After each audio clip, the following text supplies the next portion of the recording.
Ipinagdiriwang ngayong Hunyo ang Pride Month bilang pagkilala at pagtataguyod sa karapatan ng LGBTQ+ community.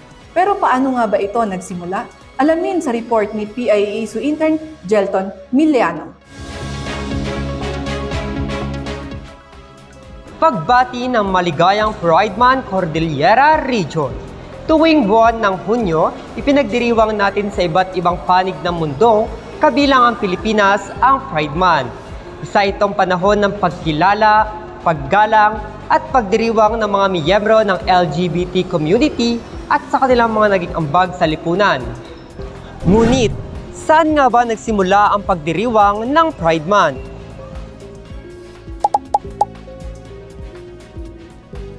Ayon kay K. Tyler Christensen, isang profesional na lektor sa mga departamento ng Panitikan at Critical Race, Gender and Culture Studies ng American University, nagsimula ang Pride Month bilang paggunita sa Stonewall Uprising na naganap noong taong 1969, ika-28 ng Hunyo sa New York City, United States.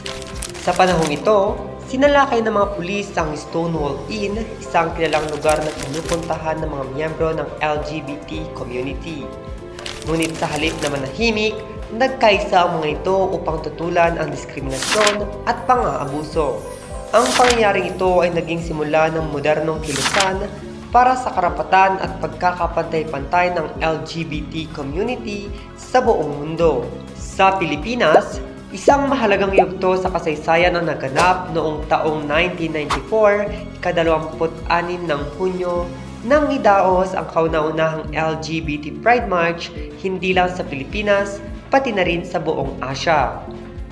Bagamat humigit kumulang 60 katao lamang ang lumahok, nagsilbi itong makasaysayang hakbang upang ipahayag ang panawagan para sa pagkakapantay-pantay at pagtanggap. Mula noon, patuloy na lumalawak ang kamalayan at suporta para sa LGBT community sa bansa. It will always be a battle It will always be a battle for the inclusivity and progress of para sa aming part nga ng LGBTQ. Yung matagal na nating pinaglalaban, which is the SOGI-SC, matagal na siyang hindi pinapasa, which is 2000 pa siya, di ba? So for me lang, kailangan lang natin i-open yung minds natin na hindi lang siya for the community but it's also for the straight people. Karapatan siya ng bawat isa, hindi lang siya para sa amin or hindi lang siya para sa inyo. It is a collective rights for all the people. Yun lang. Maging stay educated tayo sa struggles ng queer community kasi para sa atin, para sa queer community ay hindi lang tolerance ang kinukuha natin na trato sa Filipino community or anywhere in the Philippines, kundi acceptance ng buong buo. Para rin ito sa respect, sa dignidad, di ba? Sa kabila ng mga nakamit na tagumpay, nananatili pa rin ang iba't ibang hamon. Marami pa rin miyembro ng komunidad ang nakakaranas ng diskriminasyon sa paaralan, trabaho, at iba pang aspeto ng lipunan.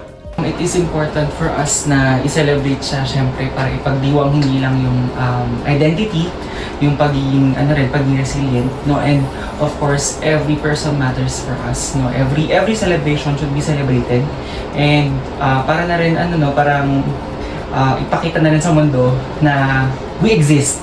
And so that's why we have to celebrate it. So for this year, actually ang dami nang na-prepare, no? So Sumicom started, nakakaunti lang sila.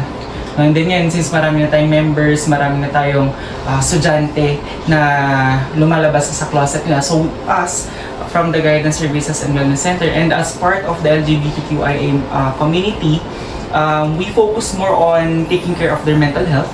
So that's why we invited persons na pwedeng mag-share ng knowledge about nila about how important mental health is to us din.